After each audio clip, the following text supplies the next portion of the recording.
Hello, this is your girl, Queen Precious. I wanted to make some time right now to encourage someone. You got this.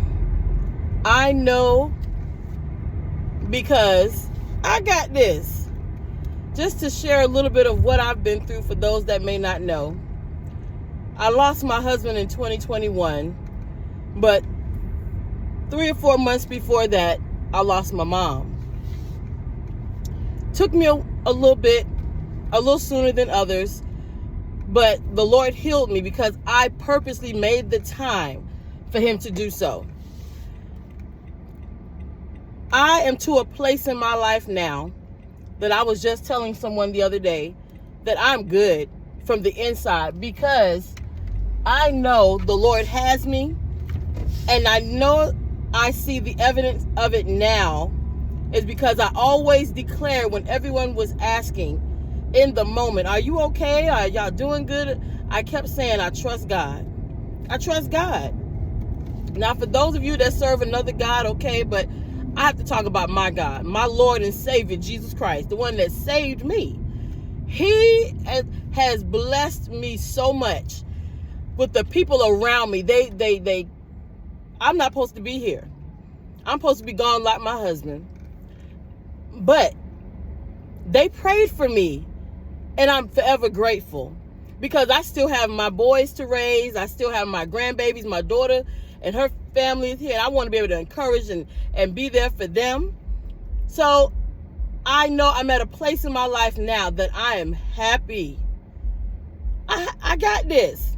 And if I got it, you got it too. I know a lot of us have had different tragedies that's gone on in the last few years that people would say, how did you get through it? And some are still having challenges to this day, and I pray that the Lord will heal you and allow your life to get where it needs to be. You know what I'm saying? Because I know how it is to grieve and to lose someone that you love so dear and so close to you. And again, being transparent, I was married for 21 years, and he passed a couple days shy of that, and he took care of me and my boys. He was amazing. You know what I'm saying? So for me to get with someone that is different or lower caliber of that or not meeting up to that standard or better, that would be in the that would be in his face. I would slap him in his face, the face of God and everybody else. So, but he took care of us. I did not have to work. If I did, that was my money. You know what I'm saying? So I'm used to being treated a certain way. I'm spoiled. I'm spoiled. I can tell you, I'm spoiled. So when I say you got this, you got this. You got it. And my prayer for you is that the Lord will heal you. I know my aunt was saying one time to me, she grieved for I think 3 years, if I remember correctly. But I told the Lord, I have 3 children that are here. I can't afford to continue to stay in the grieving stage.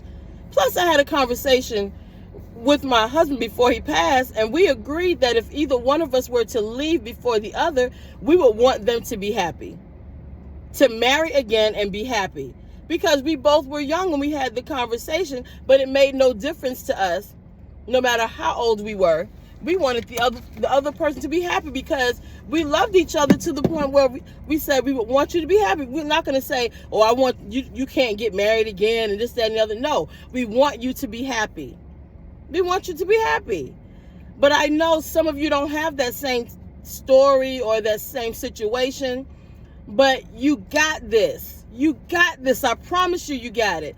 You got to surround yourself, and I say surround yourself with people, and that doesn't mean walking around or on the telephone. It could be on social media, listening to things that uplifts your spirit, that encourages you to move and to do and to bring that healing into your life. But you got this. Some Some are going through financial struggles. Some are going through struggles in their body and their health. Some are still grieving for whatever reason, if it's a child or if it's a spouse or if it was a good friend, whatever it may be. But I can tell you that God is a healer. You have to want it. You have to want it. And yes, I know everyone grieves in their own time. But sometimes, can I be honest? Don't take offense to this. Sometimes we hold on to things because we feel guilty. Maybe you didn't have that marriage you thought you should have had and then the spouse passed. Maybe you didn't treat that child right and the child passed. Maybe you didn't treat your parent correctly and they passed. But you know what? You've got to forgive yourself and move on. You've got to. You got other people around you that it's affecting as well. Not just you, but them as well. They want to love you, but you're not allowing them to love you the way that they want to. But you got this. I declare you got this. Better days are coming if they're not on the horizon now. You got to believe that. You can do it. You can do it. I made a video the other day saying if you can deal with life's challenges as you're proceeding to do the things that you feel in your heart to do, whatever it is, if it's a business, if it's a relationship, if it's just bettering yourself as a mom, as a dad, because this goes for kings as well. Whatever it is, better yourself. Whatever makes you happy. Find out what your purpose is. Your purpose is not going to be like anyone else's. Your purpose may be to be the best mom to your children that you can be. And if that means, and saying that, you may want to learn new recipes and different things for your children. You may want to spend more time with them. Even if they're older, having them come over and spending time with you, having dinner and movie night and just going on vacations, whatever it may be. But you got this. You got this. If I can do it, and believe me, the pain was so great. I don't really talk about the pain, but the pain was so great. Let me share a little bit. When he passed, it was so sudden. I took him to the hospital after trying to convince him to go for 3 days. Barely moving myself. I could barely get from the bathroom to my bed, from my bed to the bathroom. And it wasn't that far. He finally agreed. I didn't realize he hadn't talked in 3 days because I was out of it myself. When I saw him, he lost so much weight. But you know what?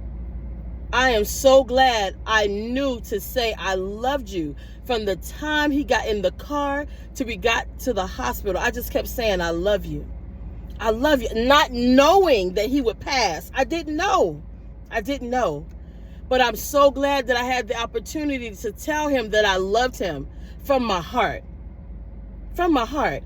Because I knew it wasn't going to be like this always, but I wanted to encourage him, let him know I'm here and I love you.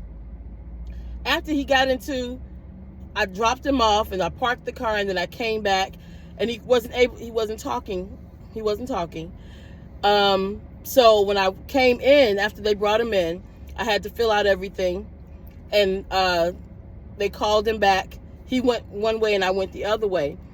And so after I was back there for about 15, 20 minutes, the doctor came and I'm like, he's steady trying to talk. And I'm like, I know you're not coming to tell me my husband is gone.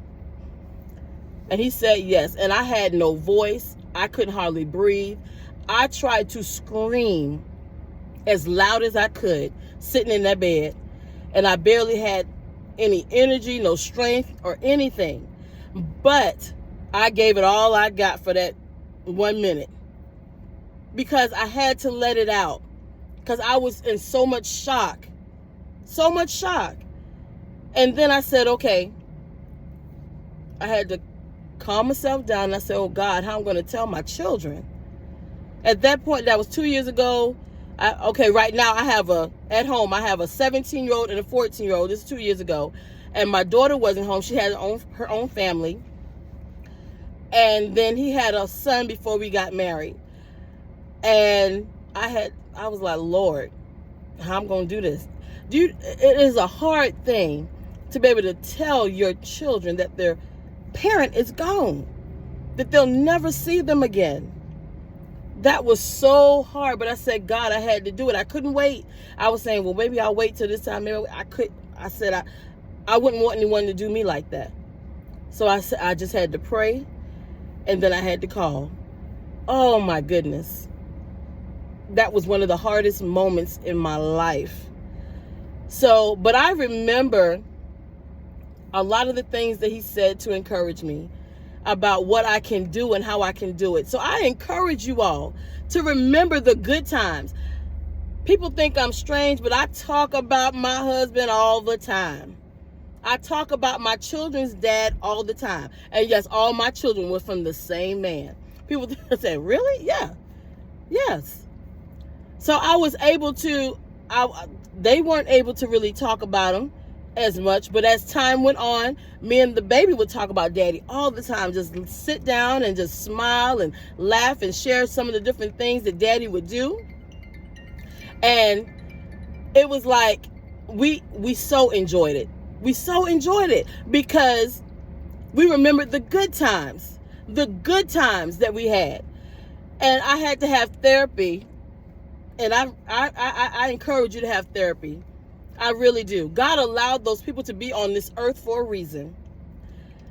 But if it wasn't for that young lady, she loves God, and you know who you are, and I love you more than you realize, because you helped bring me back to where I needed to be. Because I had forgot who I was. I really did, with everything that was going on. But I had to have counseling. And people were like, really? Because in my culture, we frown upon it. But you know what? In that moment, I said I didn't care. Frown if you want to. I need to make sure that I am healed and able to do what I need to do. So I am so glad, because God used that woman to minister to me on a level that, I can't even explain it. I can't even explain it. But I encourage you to, if you feel like you need it, sometimes when you don't feel like you need it, I really didn't think I needed it, but I was volunteering as a counselor at this place for pregnant women, and I was a counselor, and the young ladies would talk and how they have had counseling, or they were having it at that time. And I heard the Spirit of the Lord said, you need to find a counselor so you can get therapy. I'm like, are you serious? I'm like, that's different. But you know what? I obeyed. I did, and I am so glad that I did. So I encourage you. I know some things you're not going to get over until you talk to somebody you don't know. Okay? Someone that is certified to talk to you and tell you what you need to hear. Okay? Dealing with stuff from a childhood up to the present. So I encourage you, find a therapist. If you've never had one, I would encourage you just to make sure you're good. Just to make sure you're good. Because it's so important. We have people depending on us every day. But I guarantee you, I don't cry like I used to cry. Yes, I have my moments where I miss him, and the special times that we had with the children, and doing things with them, and I embrace that moment. I don't try to shut it down like I used to. Now I give myself 10 minutes because I'm like, okay, people need me. My children need me, okay, but I get it out, even if I have to go back to it at another time, but I deal with it in the moment for about 10 minutes. I'm being honest, I'm being transparent, okay? But I'm to a place where I'm good, I'm happy, because I know the joy of the Lord is my strength. You know what I'm saying? My relationship with whom I serve, I'm good. I'm not walking around here faking. I know I meet some people in there, and I'm like, are you really happy? Let me tell you, Queen Precious is really happy. I'm really happy, and God is opening so many doors in my life because I trust him. I make time to do the things that I need to do. So I encourage you, get a therapist. If you might need to talk to a therapist, it's okay. It's all right. Talk to a therapist. Don't let no one make you feel bad for doing so. If you want, just don't tell them about it. But talk to a therapist. And I pray that you'll get someone that will really help you. That will really help you. Someone that doesn't know you at all. From Jan or John on the street. That can tell you the truth and you can receive it. All right, this is your girl, Queen Precious. I felt in the moment that I needed to share that. Someone needed to hear it. Someone hasn't heard my story. And sometimes it's even therapy for me now to even just share and to even look back on the great things God has done in my emotions and in my feelings. I am so thankful to God for what he has done in my life. I try not to go into all the spiritual stuff when I get on here, but sometimes when the Lord puts it on my heart, I have to share. And this is one of those moments. Somebody needed to hear this. So I encourage you to share this with someone. Share it with someone. You never know what it can do for them to help bring them out of the slump that they're in. And I pray that when they hear it, that they will see that if God did it for me, he can do it for them. He really can, but you got to trust him. You got to make the right steps. I'm not saying you got to be perfect, because I'm not perfect. Believe me, my children will tell you, my kings, my queens will tell you, yeah, I'm not perfect. I'm not perfect. So, just remember that you got to keep going. You got to keep going. It's not over for you. You know too much. You've learned too much. Somebody needs to hear your story. If it's your next door neighbor, if it's your children, whoever it is, they need to hear what's going on in your life. All right, that's positive. We got enough people sharing negative stuff. All right, now if you want to connect with me, I'm on Facebook, I'm on TikTok, I'm on Instagram, and I'm on YouTube. I encourage you to subscribe, to follow, like, and share. If you need to contact me, my information is on those social media channels, and just go ahead and connect with me. I love you all, and I share these things to let you know that you got this. I love you. This is your girl, Queen Precious. Later.